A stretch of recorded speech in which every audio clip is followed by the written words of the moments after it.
I Am Unique Rose by Unique Rose. Chapter 1. I Don't Belong Here. Dear Diary, where am I? And how did I get here? I asked myself that question several times, but by the time I was able to fully grasp what was going on around me, EMTs were rolling me down a narrow white hallway. My body just lay there lifeless. My mind repeatedly replayed the incidents in my head. I kept trying to figure it out. What could have possibly led me here?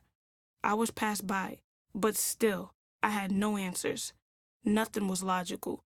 My motionless body was tightly strapped into the worn-out stretcher in the narrow white hallway, and I was lying there as if I were frozen and numb to my reality. I lay there in silence. Truthfully, I couldn't even tell you what series of events landed me in Horsham Clinic. All I knew was that I wasn't crazy and that I didn't belong there. Eventually, they untied me and took me off the stretcher. I stood there, frightened, as I waited impatiently for someone to check me in. Honestly, I didn't know what to expect. I didn't know what was behind the doors of that airy room. But what I did know was that strange, loud sounds were coming from the room next to me, and I was terrified. The walls in the hospital were paper thin, so I could hear the patients' voices as their desperate screams and moans traveled through the hallways and into the room where I was. I even heard uncontrollable laughter and cries of help, and it all tormented me as I waited to see what was going to happen to me. I was silent, alone, and afraid. Once they finally checked me in, they confiscated all of my property. I was not allowed to have anything. In total shock, I walked through the hallways as the residential advisors led me to my room. I couldn't believe my eyes. Never in a million years would I have imagined that I would be sitting in a mental institution. But I was. Once I reached my room they assigned me, I walked in and sat on my bed. In less than 5 minutes, I bursted into tears. I wished this all was just another bad dream, or that I could blame the surreal circumstances on some type of generational curse.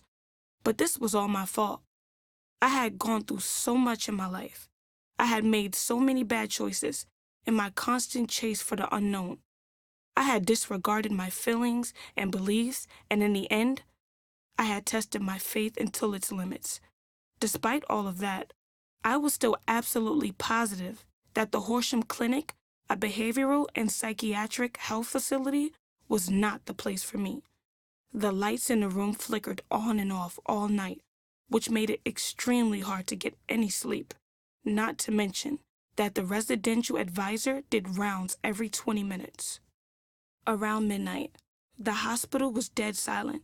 I got up and headed to the bathroom to wash my face. I gazed into the mirror and saw that my eyes were bloodshot. But what scared me the most was the vacant look in my eyes. The way I looked was a clear reminder that somewhere along my journey, I had lost myself. I did not recognize the girl who looked back at me. I had given so much of myself away to people who never mattered. I had invested time that I could never get back, and now, the me I knew was gone. If I was ever going to make it out of there, I knew I had to start from the beginning.